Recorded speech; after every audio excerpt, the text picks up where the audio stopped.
अन्य दिनों की भांति आज भी समीर सक्सेना अपने निर्धारित समय पर ऑफिस आया। आते ही अपनी रिवॉल्विंग चेयर पर बैठ आदत अनुसार सामने के केबिन की तरफ देख झांकने लगा। उसे उम्मीद थी कि नित्य दिन की तरह आज भी उसकी पर्सनल सेक्रेटरी सोनाली उन्हीं की तरफ देख रही होगी और नज़र मिलते ही वह इशारे से उसे अपने ऑफिस आने का इशारा करेगा। यह प्रत्येक दिन का नियम था। समीर के आते ही वह अपनी सेक्रेटरी को, जो कि सामने के केबिन में बैठी रहती थी और उनके केबिन के बीच पारदर्शी कांच की दीवार की तरफ देख सोनाली को इशारों से बुलाता था। वो आती थी और समीर के पूरे दिन के विजिटर्स या अपॉइंटमेंट वालों की लिस्ट उसे देकर ज़रूरी बातें करती थी। परंतु आज सोनाली अपने केबिन में नहीं थी। अगले पल उसे ध्यान आया कि सोनाली अब उस केबिन में कैसे आ सकती है। सोनाली तो अब इस दुनिया में है ही नहीं। उसे तो वो खुद अपने हाथों से गला घोट कर मारा था और उसकी लाश को एक बोरे में डालकर समुद्र में फेंक आया था ताकि किसी को उसके मर्डर के बारे में पता ना चले। और सोनाली की गुमशुदगी की रिपोर्ट भी उसने नज़दीक के पुलिस स्टेशन में दर्ज करवाई थी ताकि लोगों को और पुलिस को किसी प्रकार का शक ना हो। समीर एक मशहूर फिल्म निर्देशक था। उसने अपने निर्देशन में कई सारे सस्पेंस थ्रिलर फिल्म्स बनाए जिसमें अनेक प्रकार के क्राइम सीन फिल्माए थे। उन फिल्मों में अपराधी किसी की हत्या कर उसकी लाश को ऐसे ठिकाने लगाता था कि पुलिस उस लाश को ढूंढ ही नहीं पाती। समीर का मानना था कि नो एविडेंस नो क्राइम, यानी अगर सबूत ही नहीं तो जुर्म भी नहीं। हालांकि समीर ना ही अपराधी था और ना ही पेशेवर मुजरिम। वह एक ऐसी स्थिति बनी कि ना चाहते हुए भी समीर अपने गुस्से को काबू में नहीं रख पाया और हालात कुछ यूं बने कि उसे अपनी इज्जत भरी जिंदगी को बचाने के लिए वर्षों की मेहनत के बाद बसे बसाए घर और अपनी प्रतिष्ठा पर रत्ती भर आंच न आए, इसके लिए उसे सोनाली का खात्मा ही एकमात्र विकल्प नजर आया। हालांकि भावावेश में लिए गए उस फैसले पर समीर आज भी पछता ही रहा था, परंतु वो आखिर करता भी क्या। उसने सोनाली से कितनी मिन्नतें की, पैर तक पड़ लिए, परंतु सोनाली के कान पर जूं तक ना रेंगी। अंतत समीर ने गुस्से में उसका गला पकड़ा और जोर से दबा दिया था। साहब, आपके लिए ये कोरियर आया है, अभी अभी कोरियर वाला देकर गया है, कहते हुए ऑफिस का चपरासी भानु उसके केबिन के गेट पर लगे शीशे के दरवाजे को ठेलता हुआ अंदर आया। समीर के विचारों की श्रृंखला टूटी। उसने चुपचाप कोरियर का पैकेट लिया और टेबल पर रख दिया। भानु ने पूछा, साहब, सोनाली मैम का कुछ पता नहीं चला क्या? आज ठीक 1 महीने हुए हैं उन्हें गायब हुए। उनके बिना यह ऑफिस सूना सूना सा लगता है। आप तो इस इलाके के थाने के सभी बड़े साहब को अच्छे से जानते हैं। उन सबको क्यों नहीं कहते कि सोनाली मैम का पता अच्छे से लगाए? पुलिस चाहे तो पाताल से भी लोगों को ढूंढ निकाले। ना जाने उनके साथ क्या हुआ होगा, बेचारी कहाँ है, किस हाल में होगी। समीर ने मन ही मन कहा, उस लड़की को बेचारी कहने वाली भोले मानव, तुम्हें क्या पता वो कितनी तेज और समझदार किस्म की लड़की थी। पर ऐसा वो प्रत्यक्ष में बोल न सका। उसने भानु से कहा, भानु, तुम्हें क्या लगता है मैं सोनाली के लिए फिक्रमंद नहीं हूँ? मुझे भी यूँ उसका अचानक गायब हो जाना परेशान कर रहा है, किंतु हम कर भी क्या सकते हैं। पुलिस थाने में शिकायत दर्ज कराई है, ये तुम भी जानती ही हो। पुलिस तहकीकात कर ही रही है। इंस्पेक्टर गजराज ने हमें कहा है कि वो जल्द ही गुम हुए सोनाली को ढूंढ लेंगे।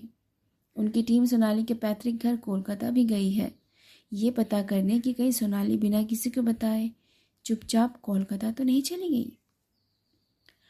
पर सर, मुझे नहीं लगता पुलिस पूरी निष्ठापूर्वक इस मामले की जांच कर रही है। अगर कर रही होती तो 1 महीना में कुछ तो आशातीत जानकारी मिल पाती।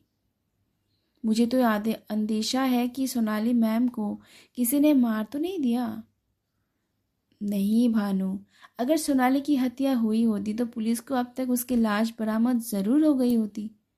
और पुलिस वाले जब तक किसी की लाश ना देखे या कोई ठोस सबूत ना हासिल कर ले, तब तक किसी को मरा हुआ नहीं मान सकती है। साहब, ऐसा भी तो हो सकता है ना कि किसी ने सोनाली मैम को मारकर उसकी लाश को किसी ऐसी जगह ठिकाने लगा दिया हो जहां पहुंचना पुलिस के लिए भी टेढ़ी खीर साबित हो रही हो। मुस्कुराते हुए समीर ने कहा, भानु, लगता है तुम मेरी डायरेक्शन में बनी मर्डर मिस्ट्री फिल्मों को देख उसकी कहानियों को समझ सच बैठे हो। अरे वैसा सिर्फ फिल्मों में दिखाया जाता है, क्योंकि फिल्मों में जो चाहूँ दिखा सकता हूँ, परंतु असल जिंदगी में ऐसा कम ही होता है। किसी हत्यारे के लिए लाश को गायब कर देना उतना ही मुश्किल है जितना फिल्मों में दिखाना आसान है।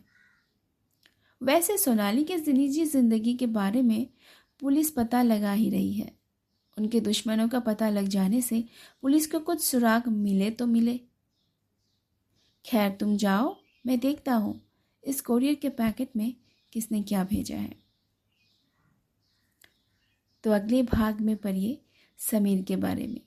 आखिर ये समीर सक्सेना कौन है और ये सोनाली के गायब होने का क्या मामला है। भानु के जाने के बाद समीर थोड़ी देर के लिए भीतर ही भीतर कांप गया। भानु एक कम पढ़ा लिखा 25 वर्षीय नौजवान जो समीर के ऑफिस में चपरासी की नौकरी करता था। बचपन से उसे फिल्में देखने का शौक था, जिस कारण उसे पढ़ाई में मन नहीं लगा। परिणाम स्वरूप 10वीं की परीक्षा 3rd डिवीजन से उत्तीर्ण होने पर वह मुंबई भागकर आया था। अगर घर जाता और पिताजी को बताता कि वह 3rd डिवीजन से पास हुआ है तो निश्चय ही उसकी पिटाई तय थी और उससे पिता के कारोबार को संभालना पड़ता, जो कि वह हरगिज नहीं चाहता था। भानु मुंबई और वहाँ के लोगों के सपने देखता हुआ फिल्मों वाली जिंदगी जीने की कल्पनाओं के साथ बड़ा हुआ था। अतः करीब 16-17 साल की उम्र में यूपी के छोटे कस्बे से निकलकर मुंबई जैसी महानगरी में खुद को स्थापित कर लेने में अनेकों परेशानियों को झेलते हुए भटकते भटकते यहाँ तक पहुँचा था। समीर के यहाँ नौकरी करके वह बेहद संतुष्ट था। उसे फिल्में मुफ्त में देखने को मिलती थी। समीर ने उसकी कमज़ोर नब्ज पकड़ ली थी और काम पर रखने के बाद उन्हें कई सिनेमा हॉल के मालिकों से फ्री पास दिलवा दिया था, जहां जाकर वो जब जिस शो में चाहे फिल्म देख सकता था। फिल्म देखते देखते भानु की बुद्धि इतनी तीव्र हो गई है, इस बात का एहसास अभी अभी समीर को हुआ, जब वह एक इन्वेस्टिगेटर की तरह सोनाली के गायब होने की मिस्ट्री सुलझाने की कोशिश कर रहा था। हालांकि समीर अच्छी तरह जानता था कि जुहू बीच के जिस इलाके में उसने सोनाली की डेड बॉडी बोरे में भरकर समुद्र में फेंकी है, वहां तक पुलिस आसानी से नहीं पहुंच सकती है। और जब तक पुलिस वहां पहुंचेगी तब तक सोनाली का शव पूरी तरह सड़ गल जाएगा और लाश की शिनाख्त करना नामुमकिन होगा। और उसने जो प्लान बनाकर इस घटना को अंजाम दिया है, पुलिस को वो सड़ी गली लाश मिलेगी तो वो उसी दिशा में सोचेगी जिस दिशा में वो पुलिस को सोचने के लिए इतना बड़ा रिस्क मोल लिया है। समीर पिछले 1 महीने से चैन सुकून की नींद के साथ जी रहा था। सोनाली की हत्या यूं तो गैर इरादतन हुई थी, परंतु समीर को ऐसा महसूस हो रहा था कि उसकी हत्या करके उसने कोई गलती नहीं की। सोनाली ने उनका जीना मुश्किल कर दिया था। 25 लाख रुपए ऐंठने के बाद भी रोज उसकी रिमांड बढ़ती जा रही थी। अगर सिर्फ रुपये देने की बात होती तो समीर रुपये तो दे ही रहा था, पर उसकी खुद की एक गलती के कारण वो इतने रुपये देकर भी सोनाली का मुंह बंद करने में नाकामयाब रहा। ये कहानी समीर पहले ही सोच कर रखी थी। अगर पुलिस उस तक पहुंचे तो उसे यही बातें कहनी है। सामने के टेबल पर कुरियर का मोटा सा लिफाफा सील बंद अभी भी पड़ा था, परंतु समीर को उसमें कोई दिलचस्पी नहीं था। वह उन दिनों की घटनाओं को याद करने लगा जब वह मुंबई आया था, कैसे वो इस मुकाम पर पहुंचा और सोनाली नाम की सुंदर और चालाक लड़की कैसे उसकी ज़िंदगी में आई और आकर क्या कुछ उसके लिए किया। आखिर क्यों उसके दिल के करीब बसने वाली ने उसके खिलाफ इतनी बड़ी साजिशें रची? क्या कमी रह गई थी उसके प्यार में जो वो अपनी जिंदगी को ऐसे तहस नहस करने पर तुल गई थी। समीर सक्सेना को आज कौन नहीं जानता। वो एक सफल फिल्म निर्देशक था। उनके निर्देशन में आजकल जितनी भी फिल्में बनती थी सभी बॉक्स ऑफिस पर सुपरहिट होती थी। वैसे तो समीर 7-8 साल पहले मुंबई में हीरो बनने के लिए आया था। वह अपने पिता पारसनाथ सक्सेना और माँ सरिता देवी का इकलौता संतान था। जब से वो मुंबई आया फिल्मों में हीरो बनने के लिए काफ़ी संघर्ष किया, पर उन्हें एक्टर के तौर पर आशातीत सफलता नहीं मिली। लेकिन शायद समीर की किस्मत में मुंबई की माया नगरी में सक्सेस होना लिखा था। एक डायरेक्टर मिस्टर कमलनाथ कांत की कुछ एक फिल्मों में साइड हीरो का किरदार निभाने के कारण समीर और उनकी घनिष्ठता बढ़ी। फिर मिस्टर कमलनाथ ने ही समीर से कहा कि वो फिल्मों में किरदार निभाने से अच्छा है खुद की फिल्मों को डायरेक्ट करे, अर्थात फिल्में निर्माण का कार्य करे। समीर को उनकी बातें शुरू शुरू में अच्छी नहीं लगी, पर कुछ दिन कमलनाथ के साथ कार्य करके वो इतना समझ गया कि वो एक्टर के बजाय डायरेक्टर का कार्य भली भांति कर सकता है। उसके बाद वो कमलनाथ के साथ जूनियर डायरेक्टर के तौर पर कई वर्षों तक जी तोड़ मेहनत किया। फिल्म बनाने की कई बारीकियों को सीखा, समझा। कई सालों के अनुभव के बाद समीर एक सफल निर्देशक बनकर उभरा। वह फिल्मी दुनिया के अपने उभरते करियर का आगाज कई हिट फिल्मों के साथ किया और कुछ वर्षों के बाद तो मिस्टर कमलनाथ समीर की सफलता देख उसे अपनी फैमिली मेंबर की तरह मानने लगा। समीर का आना जाना अब कमलनाथ के घर में होने लगा। कमलनाथ भी उन पर अत्यधिक भरोसा करने लगे। माया नगरी के कुछ यंग जनरेशन के लोग तो समीर को कमलनाथ का ही बेटा समझते थे, परंतु इन सब से इतर समीर मिस्टर कमलनाथ को अपना गुरु मानता था।